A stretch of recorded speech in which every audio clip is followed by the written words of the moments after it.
Bonjour à toutes et bonjour à tous, bienvenue dans ce nouvel épisode de Dream Team avec aujourd'hui un épisode un peu particulier parce qu'on a affaire à un entrepreneur qui est aux États-Unis et qui a développé son business aux États-Unis. Salut Romain.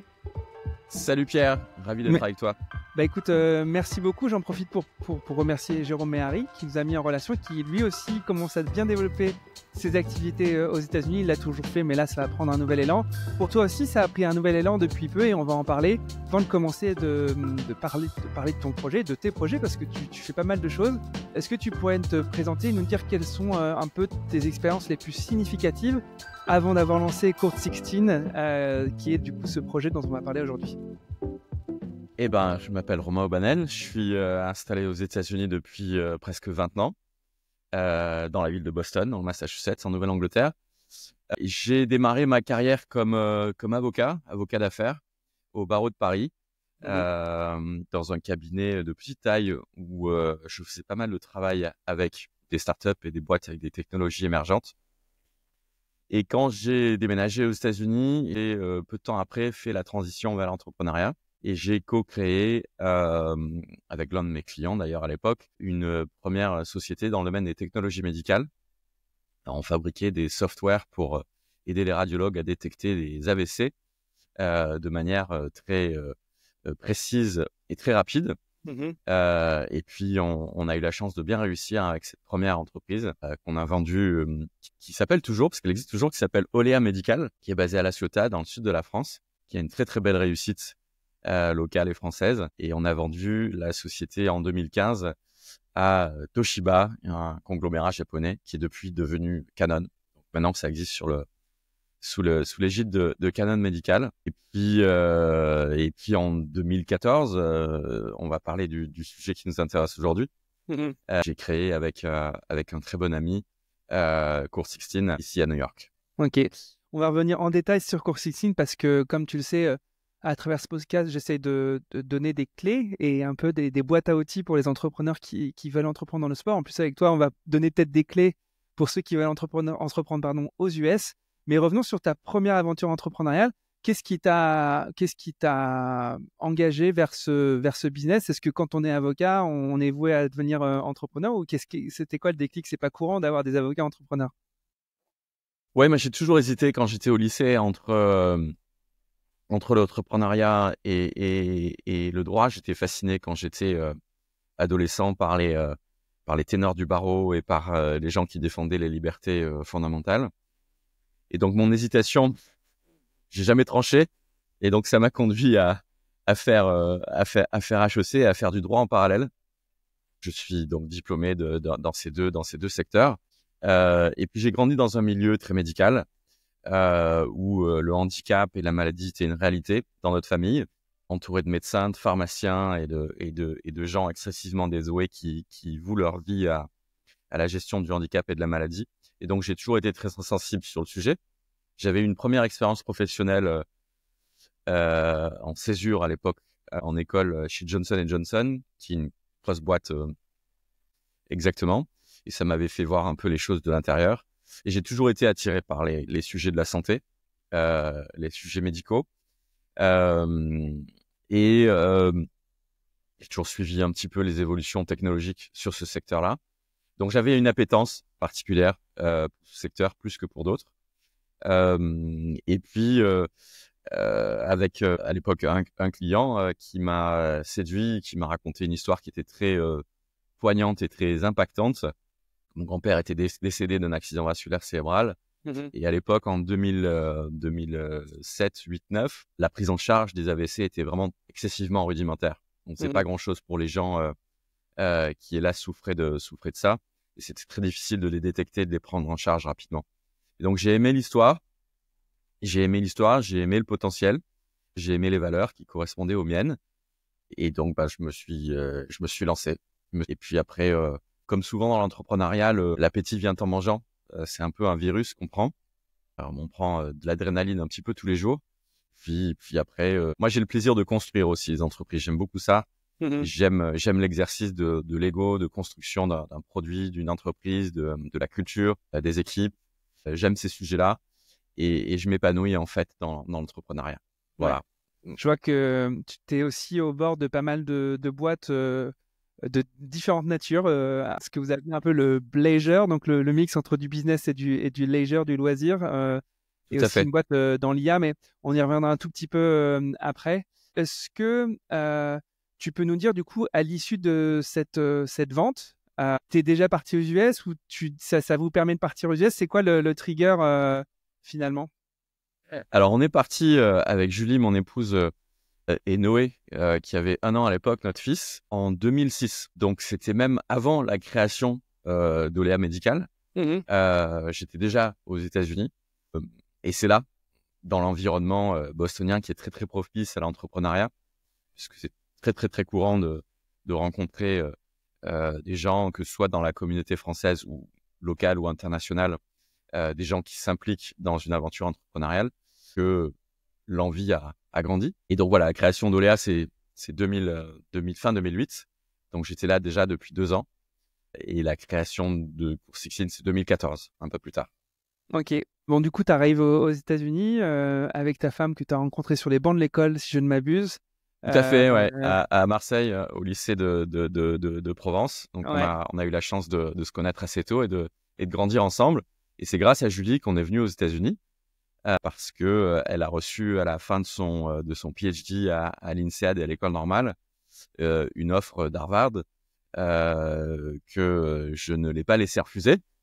Et on s'est dit, ben on y va. De toute façon, on est jeune, on a 27 ans, allons-y, on y va pour 3 ans et on verra bien ce que ça donne. Ça sera une super expérience pour tous les trois. Et Et puis ça fait 20 3 ans. ans, 5 ans, 7, 9 et ça fait 20 ans.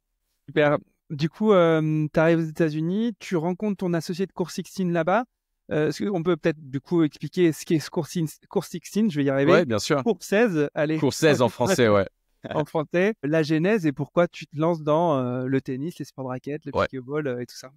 Bah, avec plaisir. Alors en fait, ce qu'il faut savoir, c'est que moi, je suis un mordu de sport. Ça fait vraiment partie de mon identité. J'ai grandi en faisant plein de sports, Mhm, surtout du foot, du tennis, du ski, du golf. Bref, mhm. j'étais vraiment un enfant qui avait besoin de beaucoup de sport pour être canalisé.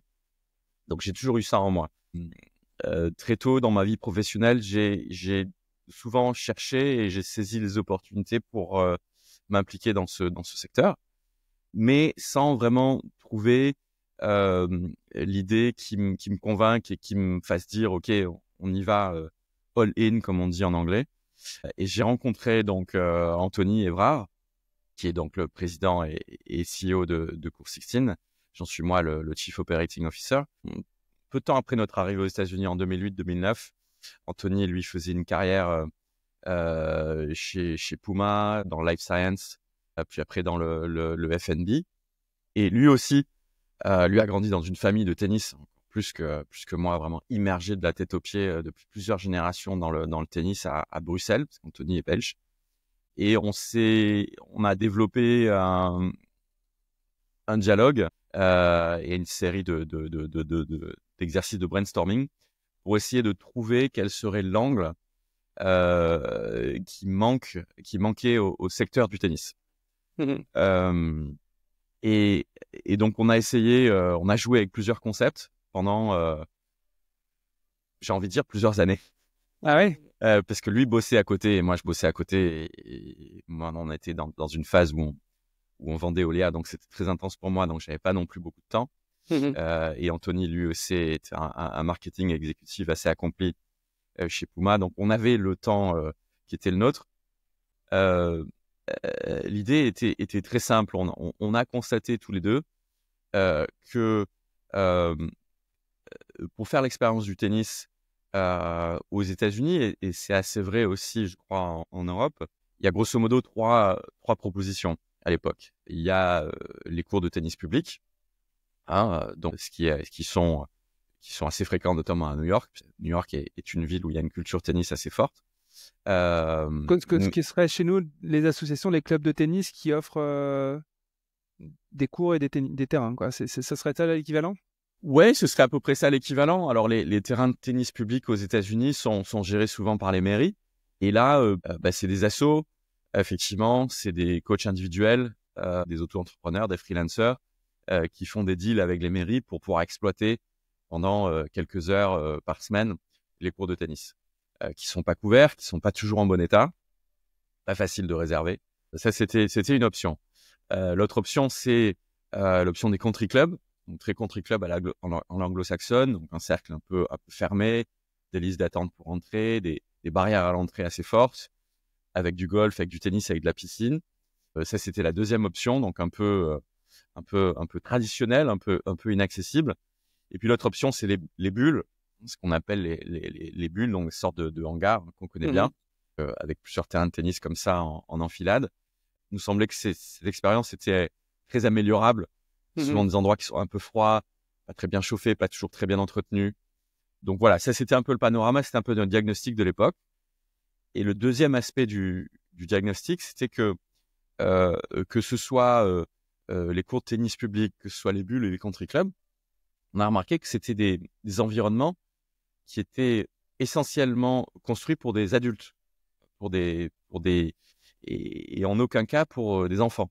Et là, moi, j'ai eu une sorte de moment, je sais pas si on peut appeler ça fulgurance, mais de haha moment, où je me suis rappelé quand j'étais jeune et que on était en famille, qu'on allait soit jouer au tennis, soit au golf. Je me rappelle souvent, j'ai été vachement marqué par ça.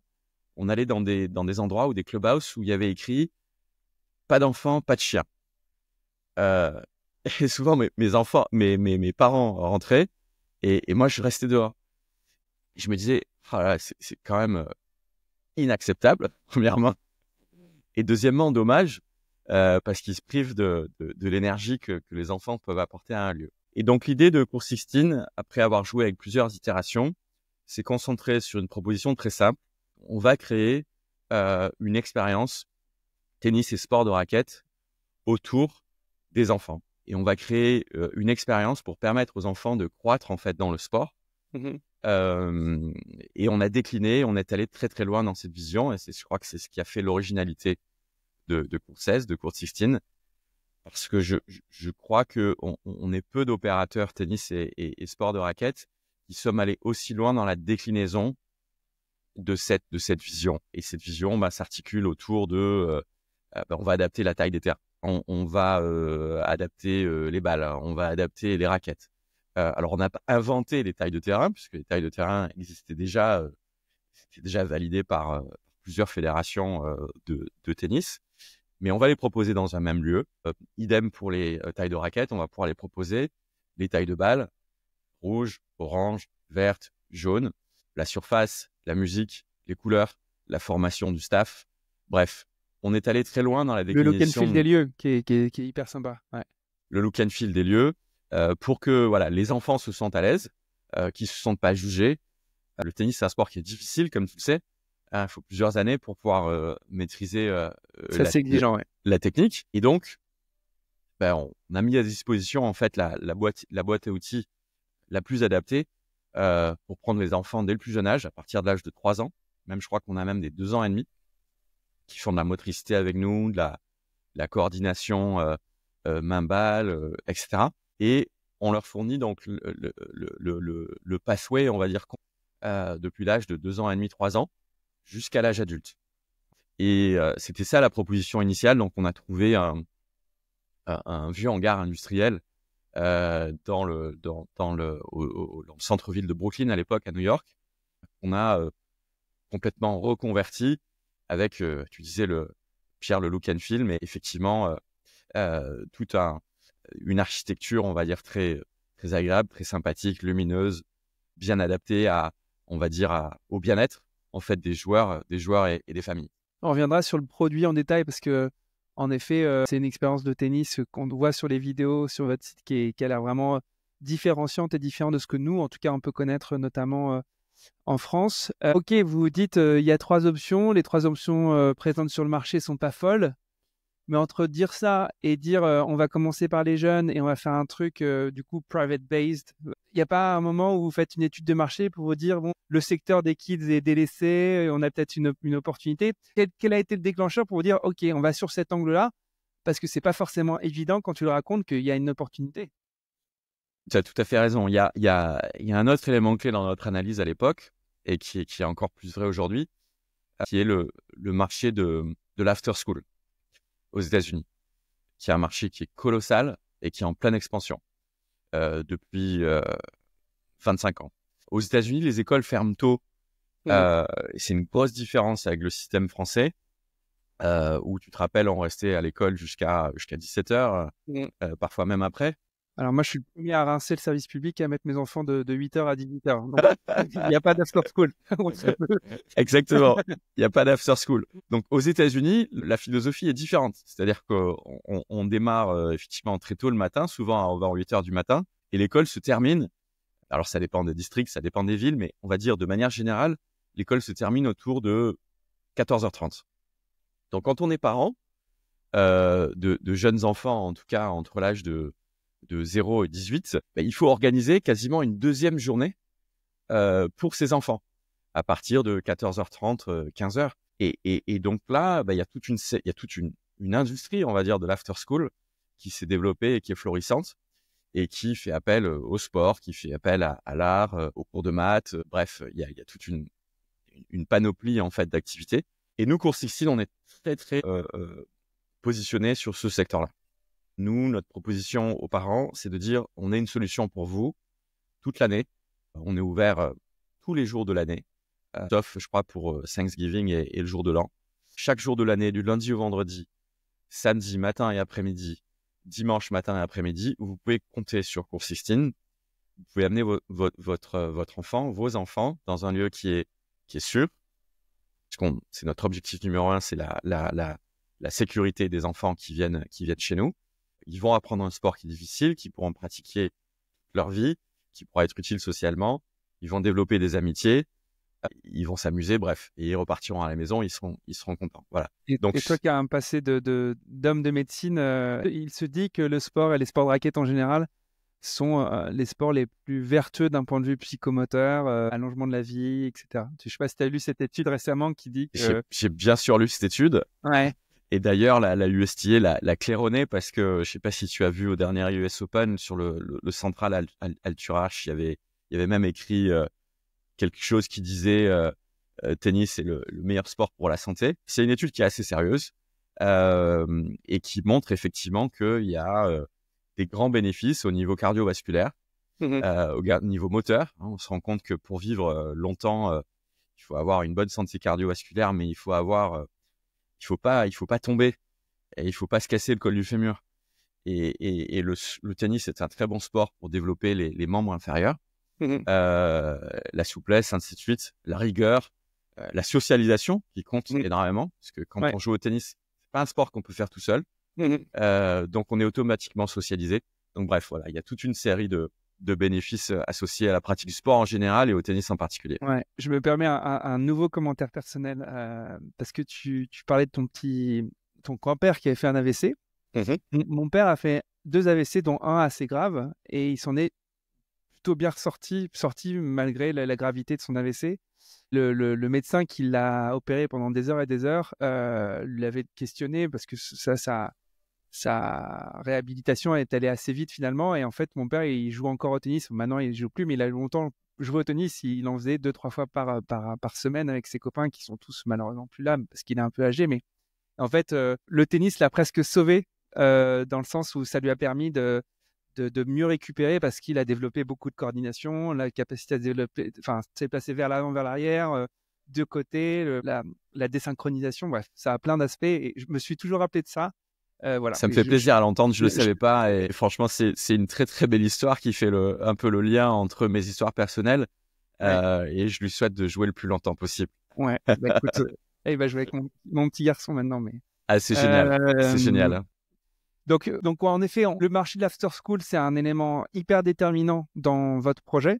Est-ce que tu peux nous expliquer du coup, le positionnement, vous êtes un acteur de cet after school. Maintenant, en termes d'exécution, comment vous financez l'acquisition d'un hangar dans Brooklyn, comment vous financez l'aménagement du look and feel. Enfin, voilà, comment on arrive de l'idée, de l'opportunité de marché à le day one du projet, quoi.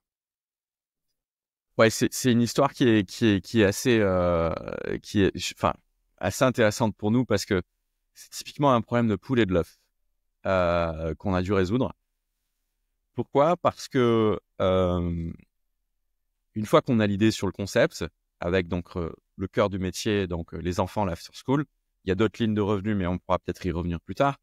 Mais une fois qu'on a cette idée principale, on a un peu le profil type du lieu qu'il faut trouver. Nous, on est vraiment dans le brick and mortar. On n'est pas, donc il nous faut un lieu physique. Donc il faut trouver un lieu. Et trouver un lieu, quand on n'a pas de carte de visite, qu'on est à peu près personne, c'est difficile. C'est difficile d'avoir des rendez-vous avec des propriétaires. C'est difficile d'avoir des rendez-vous, ne serait-ce qu'avec des agents immobiliers. Et donc c'est loin d'être évident. Une fois qu'on a trouvé le lieu, bien entendu, comme tu le dis, il faut trouver des financements. Et souvent, on ne trouve pas des financements sans avoir le lieu. Donc, c'est ce problème de poulet de l'œuf, où quand en 2013, donc on parle des investisseurs, les investisseurs nous disent, mais est-ce que vous avez le lieu? Et le propriétaire nous dit, ok, je veux bien. Est-ce que vous avez les fonds? Donc, en anglais, on dit something's got to give. Mais voilà, à un moment donné, il faut arriver à casser ce cercle, ce serpent qui se mord la queue. Et donc, on a eu la chance de trouver un investisseur qui nous a fait confiance et qui s'est engagé avec nous juste avant qu'on arrive à sécuriser le bail de long terme. On n'est pas assez fortuné pour acheter un lieu, mais on a eu la possibilité de louer un lieu sur un bail longue durée. Avec donc cette première levée de fonds, on a pu sécuriser le bail et on a pu changer. C'est-à-dire, on est passé d'un hangar industriel à un endroit où les enfants peuvent s'épanouir. Donc, il a fallu mettre une plomberie, mettre l'électricité, couler les terrains, les protections sur les murs, l'éclairage et ainsi de suite. Donc, on a dédié la quasi-totalité de cette première levée de fonds à la construction du premier lieu. Avant même de faire un premier euro dollar, tu as déjà dépensé X centaines de milliers de dollars. Je ne sais pas combien vous a coûté l'investissement de départ, mais... Écoute, c'était un peu plus d'1 million de dollars. Ouais. Donc, il a fallu 1 million de dollars pour... oui, on n'avait toujours pas encaissé le moins de dollars et il a fallu stresser pendant des semaines et pendant des mois. Je me dis, mais est-ce que ça va marcher? Est-ce que les gens vont venir? Ouais, mais c'est ça qui est flippant dans ce genre de projet. C'est que c'est très capital intensive et je parle en connaissance de cause que moi j'ai un passé de retailer aussi où il fallait lever de l'equity parce que les banques te prêtaient pas si tu n'avais pas un peu d'equity. Ils financent les baux commerciaux, donc je sais pas si c'est des baux 369 comme nous on a en France ou si c'est des plus longues périodes d'engagement. C'est des plus longues périodes. Alors cette thématique 369 n'existe pas aux États-Unis. C'est complètement libre. Ouais. Le droit est complètement libre. Alors après il y a des bonnes pratiques qui sont mis en place et qui sont entendus entre les bailleurs et les locataires. C'est souvent un bail de 10 ans pour le retail et les business comme le nôtre, avec des options après pour renouveler si ça marche bien. Mais voilà, on est parti à Brooklyn en 2014 sur un bail de 10 ans. Ok. Avec une levée de fonds entièrement equity. Il n'y a aucune banque qui voulait nous prêter. Ouais, donc tu n'as même pas levé de la dette pour ça. C'est pas trop les us et coutumes des US. C'est toujours pas le cas. C'est toujours pas le cas. Les banques te prêtent en fonction d'un historique aux États-Unis. Et si tu n'as pas d'historique et si tu n'as pas de score de crédit qui est correct ou même bon, personne ne te prêtera. Dans ces cas-là, il faut emprunter sur ta maison. Tu hypothèques ta maison pour pouvoir emprunter contre la valeur de ta maison pour pouvoir le mettre dans ton business. Prise de risque maximale. Ouais. Ok, donc 1 million, on commence day one, acquisition client, comment on se fait connaître, comment on fait tout ça? Eh bien, on a toute une série de tactiques à ce moment-là. On a fait l'analyse aussi que dans Brooklyn, il y a une grosse densité de familles, beaucoup de familles françaises, européennes aussi. Et on fait des tas d'activations. On fait des activations dans la rue, on se promène avec de grosses raquettes, on fait des activations dans des supermarchés, on contacte des écoles. Puis, il y a un premier parent, un deuxième parent qui vient et qui est content, qui en parle à d'autres parents, qui en parle au directeur du service sportif de l'école. Puis, on a un premier deal avec une école qui nous confie 30 enfants le mardi après-midi et ainsi de suite. Donc, c'est beaucoup de bouche à oreille. Pour commencer, c'est beaucoup de bouche à oreille parce qu'honnêtement, on a très, très peu de budget marketing à l'époque et on tape dans notre réseau aussi personnel dans lequel on a des personnes qui ont un peu d'influence. Dans le lifestyle. Et c'est comme ça qu'on a notre premier noyau d'une 50aine de familles à Brooklyn qui vont en parler à droite à gauche Et on a la chance d'avoir un produit qui marche très très bien, très vite, avec un produit qui est très sticky, on dit en anglais, pardon du terme, ou Avec une forte rétention, quoi. avec une très forte rétention, Ouais. exactement. On a une solution, les parents peuvent venir à pied, peuvent venir en bus ou en métro, c'est très facile d'y venir. Les nannies, les babysitters peuvent venir également. Ils peuvent s'asseoir, regarder la leçon, partager un moment de famille. Ça, c'est quelque chose dans lequel on croit énormément. Tu verras un peu sur nos sites internet que nous, on veut créer un moment pour les familles. Donc, on crée un espace pour les parents qui puissent regarder, partager et voir de leurs yeux l'expérience de leurs enfants. Donc, c'est comme ça que ça démarre. Ouais, tu as très brièvement abordé les autres versants du modèle économique en disant bah, on se rémunère pas finalement que sur le cours de tennis. Est-ce que tu peux nous expliquer tu l'as pas tout à fait dit, mais c'est ce que j'ai compris. Comment tu te rémunères? Parce que est-ce que ça te suffit pour rentabiliser un asset comme ça de seulement donner des cours de tennis? Alors, nous, on a un modèle de membership. C'est-à-dire que pour rejoindre Cours 16, il faut souscrire à la vision qu'on propose Mhm. et on demande aux familles de devenir membres. Donc, chaque famille paye un membership à l'année Qui vaut combien à peu près? qui est entre 500 et 700 dollars l'année, qui donne droit à un certain nombre de privilèges et de bénéfices. Mais on fait partie de la vie du club et on s'implique dans la vie du club. Et ça, pour nous, c'est très important de développer cet attachement à la marque, cet attachement à l'expérience. On peut pas rentrer dans un cours 16, on n'est pas un walk-in facility, parce que bah, ça nous permet de créer cette communauté et ça, c'est hyper important pour nous. Donc, on a une partie des revenus qui viennent du membership. Euh, on délivre un certain nombre de produits, une classe de groupe avec 4 à 5 enfants sur un terrain de tennis, qui est vraiment le produit signature, on va dire, de Cours 16, où c'est là où on est allé vraiment très loin dans la science de la classe de groupe. Hein. Comment est-ce qu'on crée une classe qui est engageante, dynamique, sécure pour des enfants d'un niveau homogène. Donc ça, c'est ce qu'on arrive à très bien faire à Cours 16. On peut avoir des cours privés, semi-privés.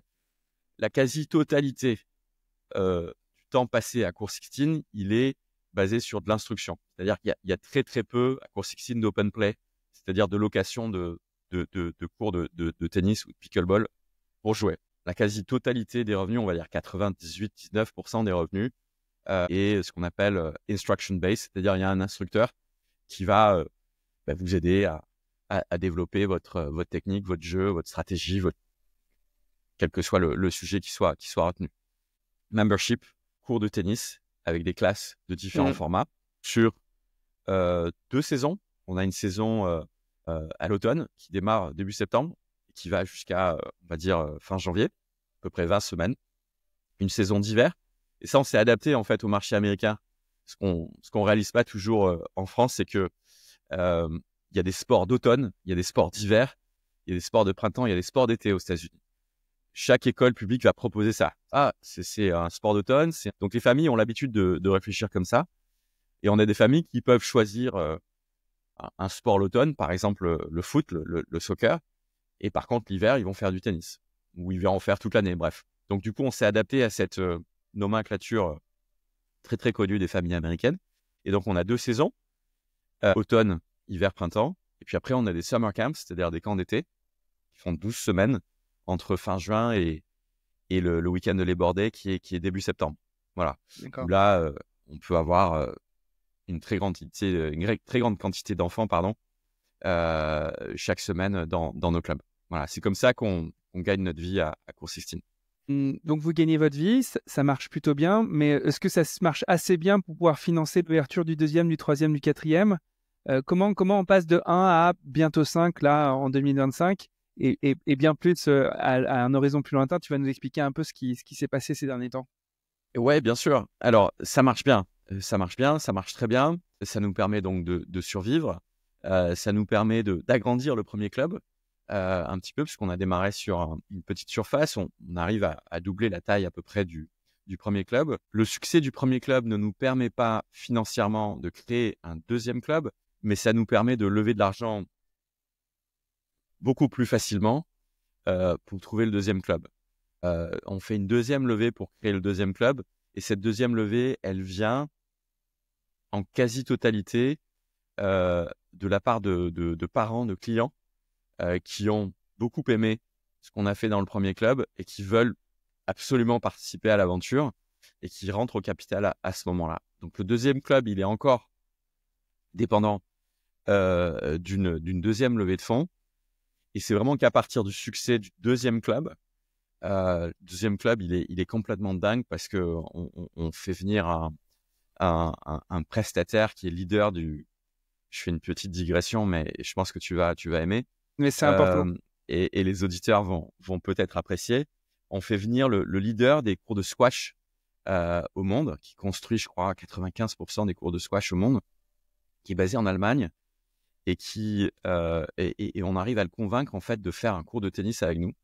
Et donc on déploie en fait ce sol en verre dans le deuxième club à Long Island City, dans le quartier de Queens, avec des circuits électriques intégrés dans le sol qui permet de délimiter en fait les cours de tennis et les cours de pickleball. Et c'est vachement sympa parce que Il faut le voir, c'est vraiment très sympa. il faut le voir. Ouais. C'est difficile d'en parler Je et de mettrai rendre des le même effet vidéos qu'en et des visuel. visuels dans Voilà, mais ça nous donne la modularité puisqu'on peut allumer et éteindre les cours de tennis en fonction du niveau des joueurs et des clients qui viennent jouer. Donc Et ça, concrètement, ton sol peut passer d'un terrain de taille enfant ou d'un terrain de pickleball à un terrain de tennis adulte, juste exactement. avec le jeu des LED. Donc en fait, tu as une modularité du sol qui émane de cette techno et de cette innovation de LED. Exactement. Et ça, c'est génial. Je Exactement. pense qu'il faut insister sur ce truc-là. Et là, je sors un petit peu de mon... Mais je viens porter un jugement. Mais, le fait que vous placiez dans des... Bon, c'est des hangars aux US, mais c'est aussi en fait, c'est des zones de bureaux. Enfin, ça pourrait être des bureaux que vous aménagez avec ce sol qui est du coup modulaire. Ça ouvre ça ouvre la voie à plein de belles idées, je suppose. Complètement. Ouais. En fait, l'innovation vient de la contrainte parce qu'on se dit bon, on a un lieu qui est pas très grand, mais on a des adultes qui vont jouer, qui jouent super bien. On a des petits enfants qui débutent. On a des gens qui veulent jouer au pickleball, mais comment est-ce qu'on va faire? On veut pas avoir la superposition des lignes qu'on voit souvent et qui est quand même assez, on trouve nous assez désagréable puisqu'on perd ses repères, etc. Et donc, du coup, on a cherché en fait une solution pour avoir la modularité que tu décrivais. Et donc, on s'est porté sur ce choix technologique pour le deuxième club et qui a été élu meilleur club des États-Unis par la Fédération américaine une année plus tard, qui a été bien couvert par la presse. Et c'est là qu'on a fait beaucoup d'événements avec Carlos Alcaraz. Bref, il y reviendra peut-être.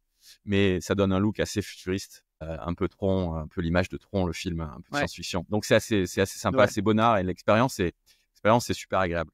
Donc là, vous allez chercher cette techno. Un terrain de nos amis allemands par rapport à un terrain classique, c'est un investissement de combien de fois supérieur par rapport à un terrain classique? Parce que c'est un play, enfin c'est un risque aussi que vous prenez. C'est un risque qu'on prend très clairement. On veut aussi un différenciateur parce qu'on est dans une zone un poil plus concurrentielle qu'à Brooklyn. Donc on veut vraiment avoir un différentiel fort. Ouais, ça augmente la réalisation du club, on va dire de 30 à 35%. Donc c'est une surface qui est très très premium. Ce qui est pas anodin. Ce qui est pas anodin. J'en ai parlé un petit peu. Donc le premier c'est un hangar, donc des toits assez hauts. On peut presque lober encore un petit peu. Des lieux que tu as ouverts sont des plafonds beaucoup plus bas. Est-ce que la décision de se mettre dans ces zones-là, qui sont des zones qui seront du coup en effet des zones de bureau, ça a un rationnel économique? Pourquoi décider de se mettre dans des trucs qui sont pas forcément à première vue optimaux pour la pratique d'un sport où il y a des balles qui doivent voler en l'air? Il y a beaucoup de gens qui ont cru qu'on était fous, tout simplement. Parce qu'effectivement, on a l'image du terrain de tennis 23-24 mètres de long qu'on voit à la télé, avec lequel on a grandi en regardant Roland-Garros. Et on a vu des échanges épiques avec des lobes, des montes-balles. Nous, ce qu'on dit à Court 16, c'est qu'il y a différentes façons de faire l'expérience du sport. Il y a effectivement la façon traditionnelle et qu'on voit à la télé, et on voit les pros jouer, on a tellement d'inspiration à les regarder. Mais la vérité, c'est que quand on démarre dans le sport de tennis, on n'a pas besoin d'un cours de 23 mètres, premièrement. Besoin de lober. Il faut qu'on apprenne des fondations techniques et on peut tout à fait apprendre ces fondations techniques dans un environnement qui est plus petit et avec un plafond qui est plus bas. Voilà. On peut faire 95-98% de l'enseignement de la technique dans un environnement qui est beaucoup plus contraint qu'un stade de tennis qu'on voit à la télévision. Sachant que nous, notre positionnement, il est focalisé sur l'aspect récréationnel, l'introduction du sport à des familles, à des joueurs débutants ou intermédiaires. Le fait de ne pas avoir autant d'espace ou le fait de ne pas avoir autant d'auteur de plafond ne nous gêne pas. Et j'ai envie de dire, même au contraire, on a essayé d'en faire un avantage. Tu le verras sans doute sur les social media, sur notre club dans le Financial District à Manhattan, où on a créé donc le club numéro 3 dans un immeuble de bureau. Hein. C'est l'ancien siège de JP Morgan en face entre le Stock Exchange et la Federal Reserve américaine. Pourquoi aller faire un club de tennis là-dedans? Donc, beaucoup de gens nous ont pris pour des fous. Et là, on a une hauteur de plafond qui sera trop faible pour certains puristes, parce qu'il y a toujours quand même quelques puristes qui disent non, je peux pas jouer là-dedans. Mais on a aussi des joueurs pros. On a eu Jennifer Brady qui était finaliste à l'Australian Open, qui est venue faire son entraînement pré-US Open chez nous, avec un plafond qui fait 15 pieds de hauteur. Alors, je suis vécu trop longtemps aux États-Unis maintenant pour me rappeler combien ça fait, mais je peux te garantir que on n'est pas sous une bulle en région parisienne. Mais voilà, on a des outils technologiques. On a parlé du sol, on en a d'autres qui nous permettent de créer une expérience où on a une expérience cardiovasculaire qui est, je te le garantis, très 4,50 m. Voilà, 4,50 m, merci, de hauteur, où on a une expérience cardiovasculaire qui est extrêmement dynamique. On a une expérience technique qui est extrêmement sérieuse. Et on a finalement je parlais du cours de cette expérience-là dans le Financial District. On a une boîte d'entraînement, un terrain d'entraînement qui se prête aussi bien aux débutants qu'aux joueurs professionnels les plus aguerris, puisqu'on peut frapper plusieurs centaines de balles avec notre balle machine intégrée dans le mur, qui est quelque chose qui plaît aux débutants et aux joueurs les plus aguerris. Ouais. Donc, comme on le disait, l'innovation par le sol, l'innovation par les typologies d'endroits dans lesquels vous déployez. En 2022, on en parlait un petit peu en off, tu as aussi un investisseur qui est assez ancré dans le monde du tennis et des sports de raquettes qui se joint à vous. Tu peux nous en parler parce que peut-être que ça a été un élément assez important dans votre développement? Oui, absolument. On a noué très tôt un partenariat avec Babola, qui est la compagnie de raquettes de tennis la française, lyonnaise, la plus ancienne, hein, qui est créditée pour avoir inventé les premiers boyaux avec lesquels les mousquetaires ont gagné les cours de tennis. Donc, c'est une entreprise extraordinaire avec une histoire très, très riche et très, très, très innovante toujours aujourd'hui. C'était notre partenaire raquette à l'époque. La relation s'est développée, s'est enrichie et l'idée est émergée en 2021 de proposer à Babola de rentrer au capital, ce qui a été fait en avril 2022. On a eu le privilège d'accueillir donc Eric Babola, qui est le président PDG, ouais. de Babola, qui est membre du conseil d'administration de Court 16. Babola est présent dans plusieurs milliers de clubs de tennis à travers la planète. Et on a vraiment l'immense privilège d'être le premier opérateur de tennis dans lequel ils ont investi. Et je crois que ce qui leur a plu, c'est l'histoire suivante. C'est-à-dire que la plupart des familles qui sont chez nous, qui sont membres à Court 16, n'étaient pas dans le tennis avant. Et donc, Court 16 a, je pense, réussi sur le fait d'introduire en fait le sport à des nouvelles familles et donc à quelque part à augmenter le nombre de pratiquants. Ce qui est quelque chose qui a séduit Babola, qui était très intéressé par le segment des jeunes enfants et de la jeune enfance, puisqu'ils font des raquettes, ils font la raquette de Rafael Nadal et de Carlos Alcaraz, bien entendu, mais Babola a eu le souhait de développer toute une offre excessivement innovante et très adaptée aux enfants à partir de l'âge de 3 ans. Et donc, on travaille de manière étroite avec les équipes de Babola à Lyon, sur ce segment-là. On fait beaucoup de travail avec eux pour pouvoir adapter les produits au mieux sur cette nouvelle génération de pratiquants qui est chez nous à Court 16. Et ça a été effectivement une validation pour nous, une validation institutionnelle assez forte d'avoir une entreprise aussi prestigieuse que Baboula qui nous a rejoints dans l'aventure. Ouais. Du coup, c'est quoi la vision à 3, 4, 5 ans il y aura plein de Court 16 partout dans les US. Est-ce qu'il y a des ambitions d'internationalisation? Ça s'écrit comment pour vous l'histoire dans l'avenir? Alors, c'est une excellente question. Je pense que ce qu'on a envie de faire avec Anthony et avec nos associés, c'est de continuer d'introduire le sport dans des endroits urbains ou suburbains qui ne sont pas assez servis au point de vue tennis. Donc, on a l'ambition en fait de créer des hubs de Court 16. Donc, par exemple, là, on ouvre le marché à Philadelphie en mars prochain. Et on a l'ambition d'en faire pourquoi pas 2, pourquoi pas 3 dans la région de Philadelphie, ce qu'on a fait à New York. On a l'ambition de faire la même chose à Boston. Ouais, là où il fait froid et où il pleut assez souvent, quoi.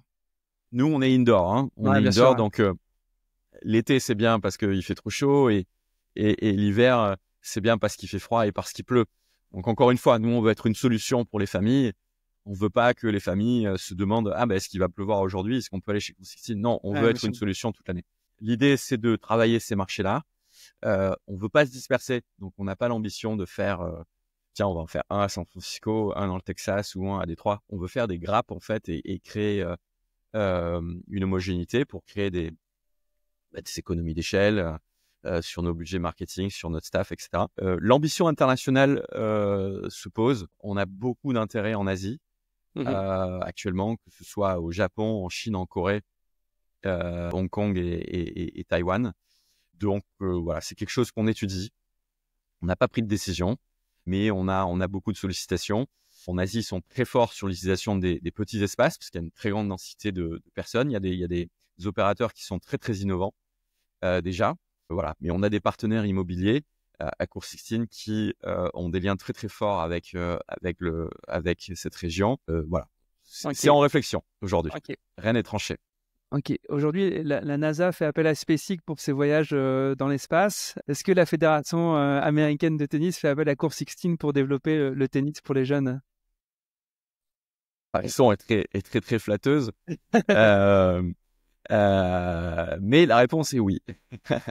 La réponse est oui. Alors en fait, comme je te disais, il y a 20 minutes de ça, on a fait partie des premiers à aller très loin dans la vision de la croissance de l'enfant dans le sport. Et vraiment, le premier Court 16, c'était, tu te rappelles du livre de Boucle d'Or, où les petits ours mangent la soupe dans des petites assiettes et puis se couchent dans des petits lits. Et puis le moyen ours fait la même chose sur la taille moyenne et ainsi de suite. Nous, on a embrassé, encore un terme anglais, mais on a vraiment embrassé cette vision qui était proposée par la fédération américaine. On a décliné toutes les tailles de cours et ainsi de suite. Donc, on a très tôt lié une relation avec la fédération américaine, la USTA, la US Tennis Association, et qui, en fait, depuis des années, nous surveille, enfin, dialogue avec nous. Ils aiment bien ce qu'on fait. Ils aiment beaucoup ce qu'on fait parce qu'ils voient, justement, il fait un peu le même diagnostic que Babola. Mais Court 16 est capable de faire venir des nouveaux joueurs, des nouvelles joueuses et de les garder dans le temps. Parce que nous, on travaille toujours avec des familles qui nous ont rejoints en 2014. Comment est-ce qu'ils font? Donc, je t'ai révélé certains éléments, mais il y a aussi certains ingrédients de notre sauce secrète dont on peut se rendre compte quand on vient chez nous. Mais ils ont décidé de rentrer au capital pour faire court. On a annoncé il y a quelques semaines la rentrée donc du fonds d'investissement de la USTA. On est leur investissement numéro 2. Et on est le premier brick and mortar opérateur dans lequel ils investissent. Ils existent depuis 150 ans. Ils sont propriétaires de l'US Open, qui est le plus gros tournoi de tennis au monde, et 17 tournois aussi aux États-Unis. Leur mission est simple à l'USTA, c'est faire grandir le sport, faire grandir la pratique. Si tu vois les déclarations donc de Ted Lorque, qui est donc membre du comité exécutif de l'USTA et qui est membre du conseil d'administration de Cours 16, on est parfaitement aligné dans cette vision-là. Puisque nous, Cours 16, c'est l'introduction du sport, garder les familles dans la durée, créer des moments, créer cette connexion intime que tu as peut-être avec ton père et que ton père a avec le tennis, que tes enfants, j'espère, auront avec le tennis. Mon petit Cette garçon. connexion, sur ton petit garçon, cette connexion qu'on garde pendant toute sa vie, qui est source de... Il y a Proust avait ses madeleines, nous on peut avoir nos raquettes avec lesquelles on a appris. Bref, voilà, créer cette connexion, on va dire, intime entre le sport et un opérateur comme Cours 16, c'est quelque chose qui les a séduits et ils sont entrés au capital à l'automne 2024. Ouais. Je fais une digression énorme, mais le fait qu'un mouvement fédéral, alors certes américain avec un mindset forcément business et entrepreneurial, puisse investir auprès d'opérateurs privés pour le développement de leurs pratiques, on en est encore assez loin en France et en Europe parce que les fédés ne sont pas structurés de manière à faire ce genre d'investissement. Alors il y a eu le basket qui a racheté les Hoops Factory. Il y a pas mal de fédés qui commencent à créer des structures d'investissement pour de la croissance externe et ça serait vraiment une voie de salut assez importante à explorer pour les fédés. Ouais. Je serais pas étonné que les fédérations européennes emboîtent le pas. Ouais. En fait, c'est la fédération de tennis australienne qui a été les premiers, il y a 2-3 ans, si je me trompe pas, à créer leur propre bras d'investissement privé. Et ce qui augmente en fait leur rayon d'action. C'est-à-dire que les fédés ont cette mission d'intérêt public qui est fondamentale. Et la fédération américaine est très active, puisqu'ils donnent des bourses pour créer des clubs, les fondations, tout ce qui est grassroots, ils sont excessivement actifs. Ils font un nombre d'initiatives très très larges.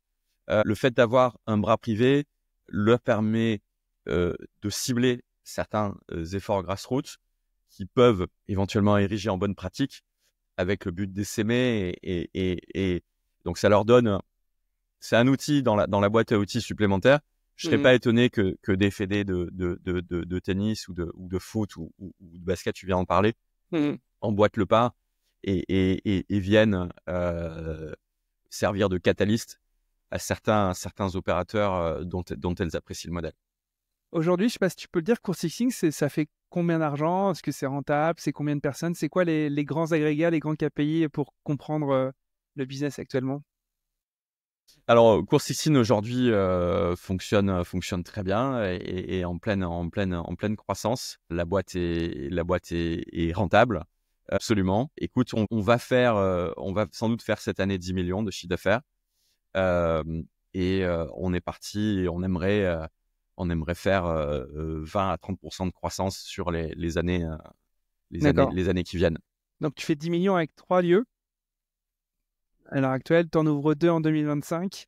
Ouais. Les 20-30%, tu risques d'y arriver assez facilement. Alors, rien de facile. Mais, les 20-30%, on va essayer de les faire avec nos clubs actuels. Ouais. Donc à périmètre constant. Ouais. Okay. À périmètre constant, puisque on parlait du produit cœur de métier qui est l'après-midi en semaine et le week-end, mais on est très actif le matin. On ouvre à 7h du matin, où on fait beaucoup d'adultes, en privé, en semi-privé. On fait du pickleball aussi. Et on est très dynamique le soir. On ferme dans la plupart du club à 11h du soir. Donc, entre 19h et 23h, on fait aussi pas mal de choses. On fait notamment beaucoup d'événements avec des entreprises. Voilà. Des événements autour de la pratique sportive où tu t'enlèves les terrains, t'enlèves les filets et toujours, c'est un événement... Non, toujours autour de la pratique sportive. Toujours autour de la pratique sportive. Il y a toujours un tournoi de tennis pour le staff d'une grande banque ou d'une compagnie d'assurance ou d'un cabinet d'avocats. Ça peut être du tennis, ça peut être du pickleball. Mais non, c'est toujours, nous on garde toujours ce dénominateur commun de la pratique sportive qui est vraiment notre ADN. Ok.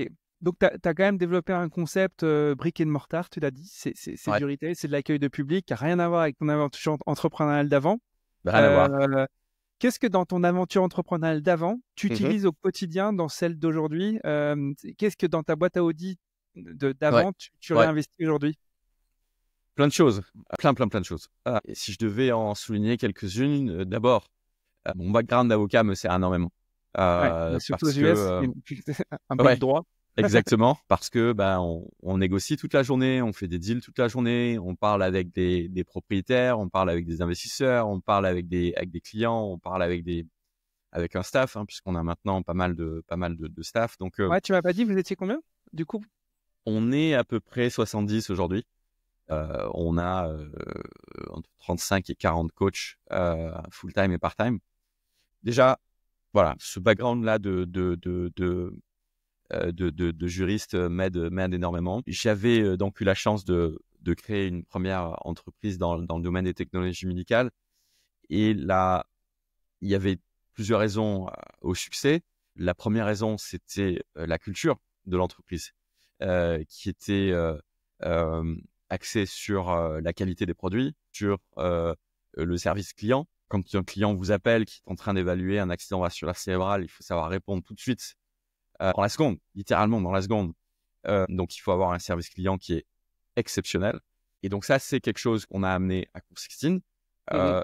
L'accueil client, tu sais de quoi je parle puisque tu as une expérience dans le retail. L'accueil du client, on a ses questions. Nous, on recrute d'ailleurs beaucoup dans l'hospitalité.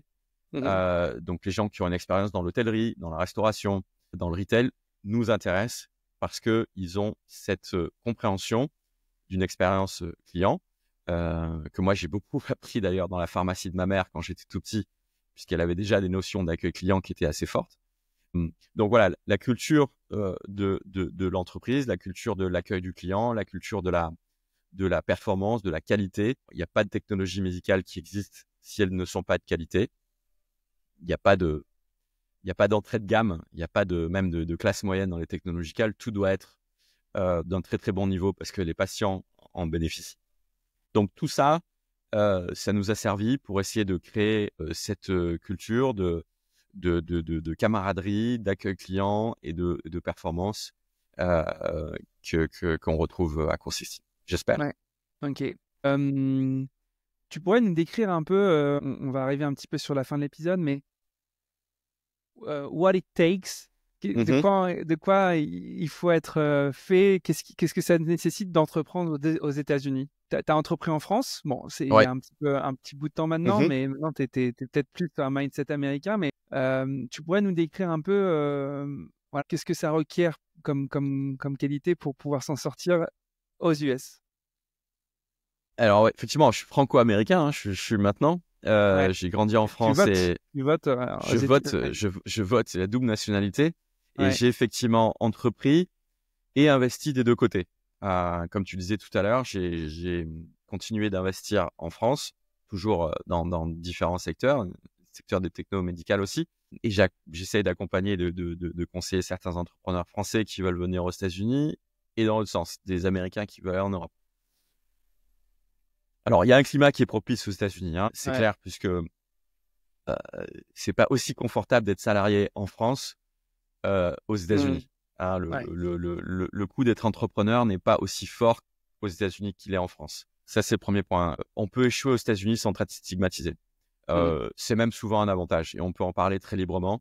C'est pas du tout un stigmate qu'on peut encore retrouver parfois en France. Premièrement, énormément de travail. Faut avoir vraiment une très très grosse capacité de travail aux États-Unis pour y arriver, mais je pense que c'est vrai aussi en France, notamment dans les premiers mois, les premières années où c'est tellement important de survivre.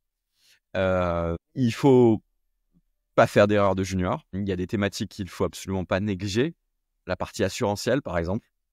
La partie juridique. Ouais. La partie juridique, la partie assurantielle. Il faut vraiment protéger son business. Parce que les États-Unis, hein, je sais plus quelles sont les stats, mais je crois que c'est la moitié des procédures juridiques aux États-Unis. Donc, c'est très courant de se prendre une requête d'un parent qui va vous demander de l'argent parce que son fils est tordu la cheville.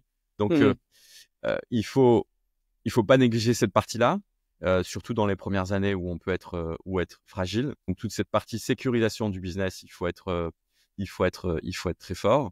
Il faut être un bon raconteur d'histoire.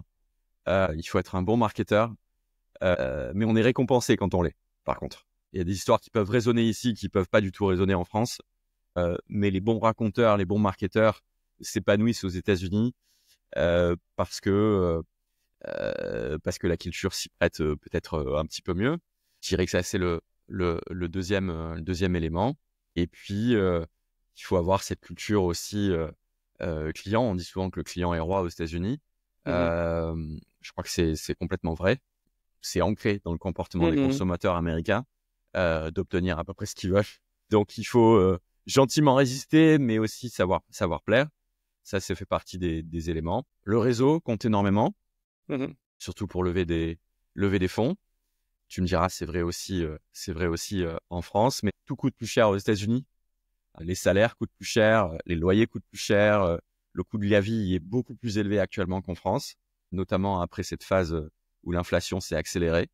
Un coach full-time, tu le payes combien à New York? Je sais pas, c'est 100 000, 150 000 $, c'est 200 000, c'est... Un petit peu moins. Ouais. Mais ça va être très vite autour de 100 000 $.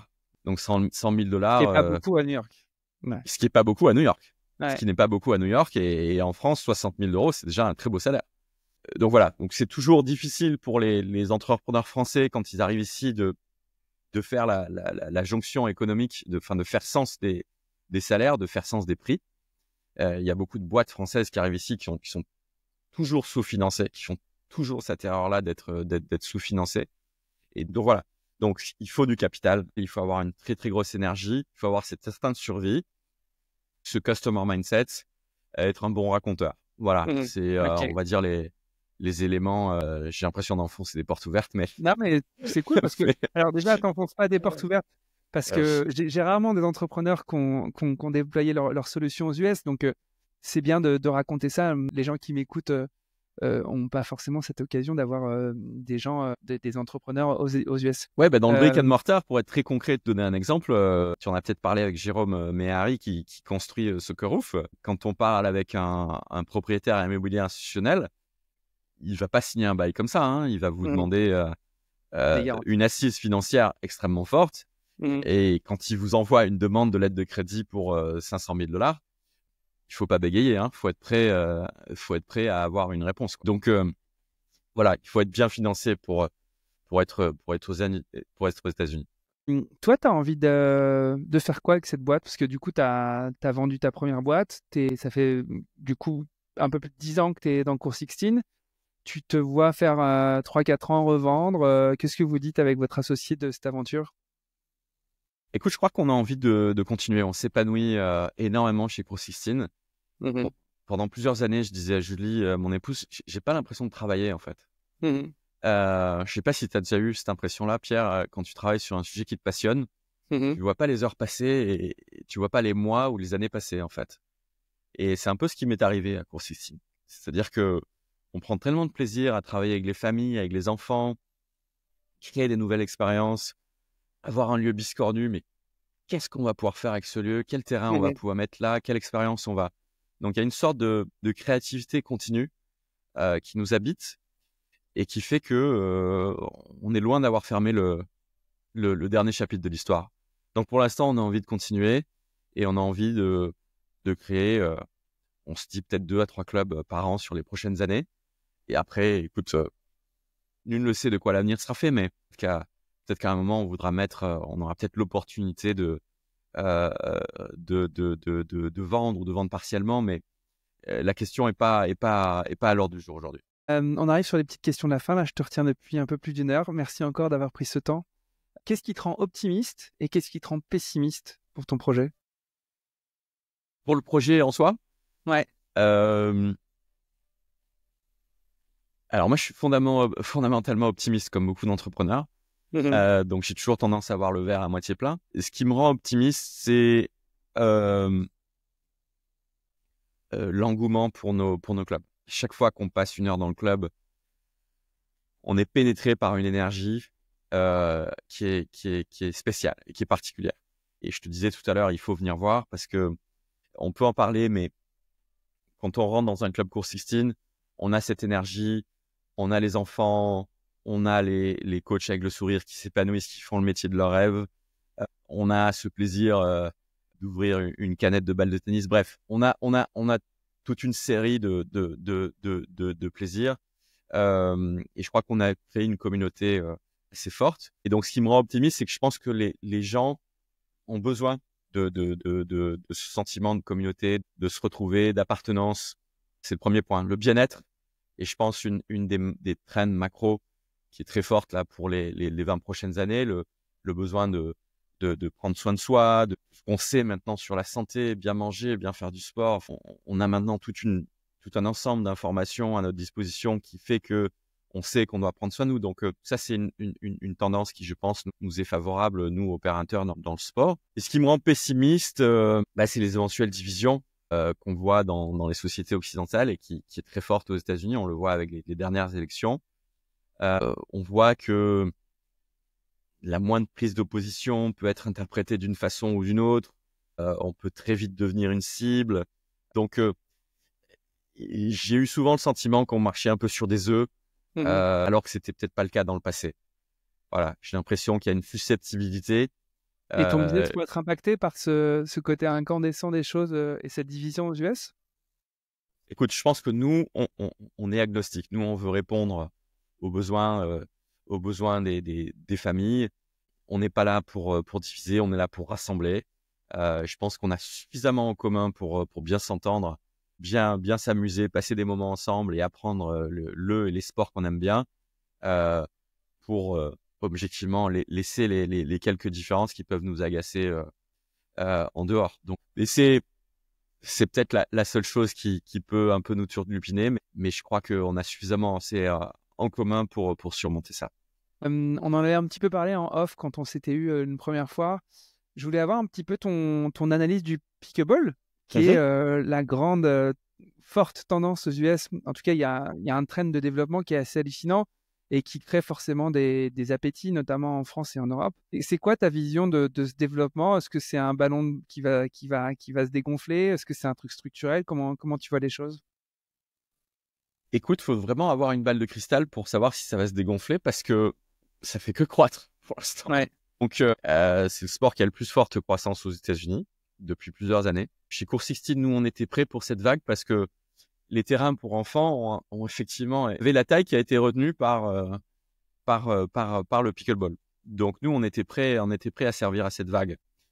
Je pense que le pickleball est là pour rester. Je pense que c'est pas une mode. Le pickleball est très bien ancré maintenant aux États-Unis dans la culture. Il est même proposé dans des écoles primaires.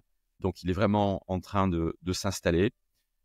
La barrière à l'entrée est très faible pour le pickleball. C'est très facile de s'amuser.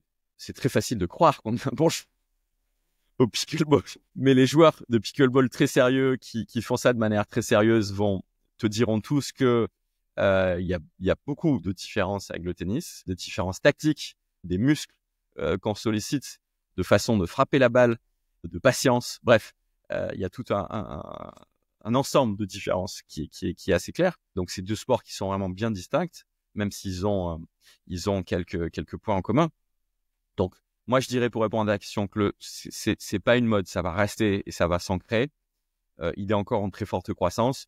Il y aura certainement un plateau à un moment. Je pense pas qu'on y soit. Honnêtement, je pense pas qu'on soit au plateau. Il y a beaucoup de nouvelles entrants. Il y a une consolidation qui est déjà en train de se faire aux États-Unis. Il y a beaucoup de mécontentement aussi dans certains quartiers parce que c'est un sport qui fait du bruit. Et on le voit d'ailleurs à New York où il y a des associations de quartier qui sont mobilisées pour encadrer, pour réguler la pratique du pickleball. Donc bon, voilà, c'est un écosystème qui est encore... Ouais, juste qu'ils changent les balles, quoi, un peu. Il y aura sans doute des innovations dans les balles. Ouais. On peut imaginer qu'il y aura des innovations dans les raquettes, qu'il y aura des innovations dans les balles. Après, certains qu'il y en aura. Pour l'instant, c'est le plein essor. Et quand est-ce que sera le plateau? Est-ce que c'est l'année prochaine ou est-ce que c'est dans 5 ans? Je suis bien incapable de te le dire. Mais le pickleball est là pour rester et a pris beaucoup de parts de marché, que ce soit au tennis ou au squash ou à d'autres. Je crois que c'est une vraie tendance de long terme. Ouais. Et d'un point de vue économique, sur un terrain de pickleball, tu mets quand même 4 bonhommes. Donc en fait, sur un terrain de tennis, tu mets 2 terrains de pickleball, grosso modo, même peut-être voire plus. Tu n'as pas les coûts d'infrastructure dans un terrain de paddle aussi, parce que c'est Exactement. un peu plus light, c'est un peu moins coûteux. Donc il y a aussi Exactement. un intérêt économique derrière cette pratique. Il y a un intérêt économique dans la pratique. Le challenge des opérateurs de pickleball, c'est la différenciation. C'est-à-dire que comme dans beaucoup de secteurs économiques, il y a un moment donné où le produit est, on dit en anglais, commoditized, c'est-à-dire que c'est le même que tu ailles chez Pierre-Paul ou Jacques. C'est-à-dire si tu vas chez Pickleball America ou si tu vas chez City Pickle ou des opérateurs comme ça, je serais bien en difficulté de te dire ce qui vraiment fait leur différence, tu vois, parce qu'il y a peu ou pas d'instruction. Les terrains font tous la même taille, l'expérience est à peu près la même. Mais Donc, ça, c'est la même chose pour les terrains de tennis usuels. La différenciation d'un terrain de paddle ou d'un terrain de tennis ou des opérateurs de ces sports-là, il n'y a pas une énorme différenciation de l'un à l'autre, non? les meilleurs arrivent à se différencier, Pierre. Ah là là, évidemment, on vient de passer 1 heure pour l'expliquer. Les meilleurs arrivent à se différencier. Donc, certains peuvent proposer une solution F&B, par exemple. D'autres sont plus axés événements, etc. Mais voilà, c'est peut-être le bémol que moi je mettrais, c'est que la différenciation est pas forcément évidente. Ouais, les questions avant de se quitter. J'arrête pas de te dire que c'est les questions de la fin, mais j'ai souvent cette question que je pose, c'est est-ce qu'il y a une actualité de l'écosystème sport-business, aux US, en France, où tu veux, qui a particulièrement attiré ton attention ces derniers temps? Tu veux rester sur le tennis ou tu veux parler d'autre chose? At large, c'est qu'est-ce que tu as vu récemment qui a piqué un peu ta curiosité, ton attention? Ouais, alors ce qui a piqué mon attention et ce qui me désole un peu, c'est la professionnalisation du sport universitaire américain. Explique-nous. Super, vas-y. Ouais, alors là, on digresse, mais Non, mais c'est génial, c'est cool que tu ouvres ce sujet. je Ouais. suis bien placé pour en parler parce que j'ai un fils qui fait du foot, du soccer en Californie en Division 1 et donc Ah ouais, on est complètement immergé dans le sujet, mais il est à quelle fac? UC Berkeley. Ok.